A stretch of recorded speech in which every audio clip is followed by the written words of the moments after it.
Wow, wow, wow, about that young stream. Very, very, very, very, such a bright dream. Mommy's doing homework. What's Ava doing? I'm eating. What are you eating? Cheers! Yeah.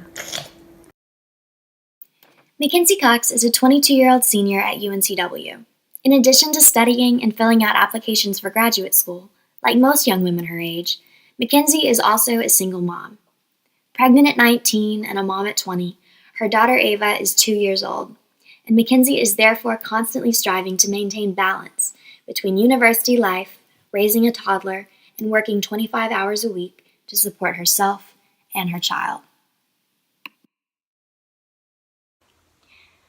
I met Mackenzie when I first started working at Oliver Clothing, which is a local retail boutique in Wilmington, North Carolina.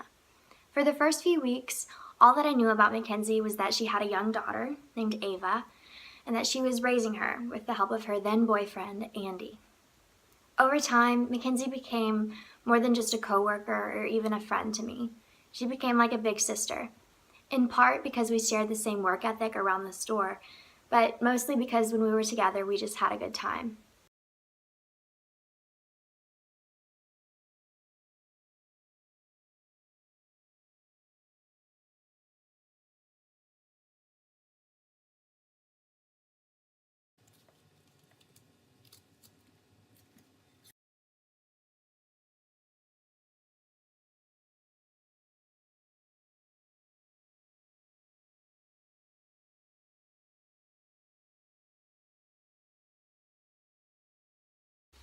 It's been about 14 months since then, and Kenzie and the baby's father have decided to go their separate ways, but they're still trying to co-parent as best they can, even though most of the responsibility still falls primarily on Mackenzie. Yesterday I sat down with her to find out more about the difficulties she faces as a single mom, as a student, and as a working woman, and how she conquers them, one at a time. How would you describe your life before having Ava?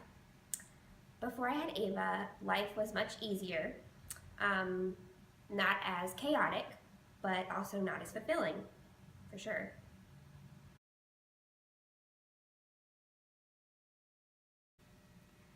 How has having Ava influenced your college and career trajectory? Well, when I first started college, I had plans to major in chemistry and go to medical school. Once I got pregnant, I kind of had to rethink some things and ended up choosing a path that was more suited to my interest, which ended up being psychology. I had to change a lot of the things about the way I was doing schoolwork and getting things done. Obviously, studying for a test with a child is a lot different than it was before. So just basically school in itself has changed, but it also changed what I plan to do in the future. So what do your parents do to support you?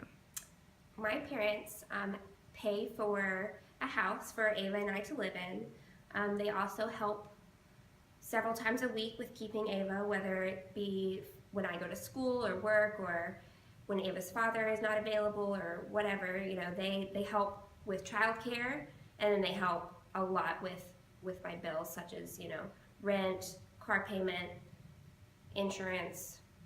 They help a lot. I couldn't do this without them.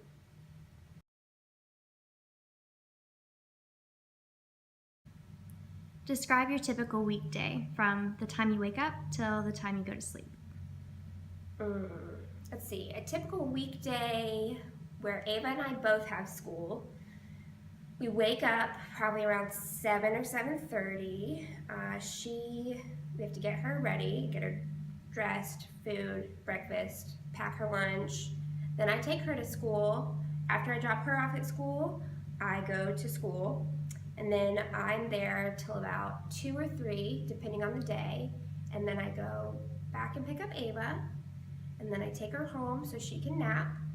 She typically naps for maybe 2 hours, and then she'll wake up and we'll just hang out for the rest of the day, whether you know, if I have homework, I'll do that. If she, you know, has something else, or it just depends on the day, but typically that's the typical schedule.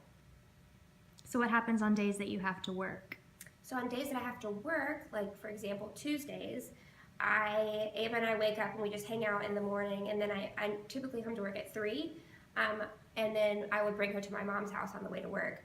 So my mom would keep her for a couple hours until Ava's dad gets out of class, and then he goes and picks her up.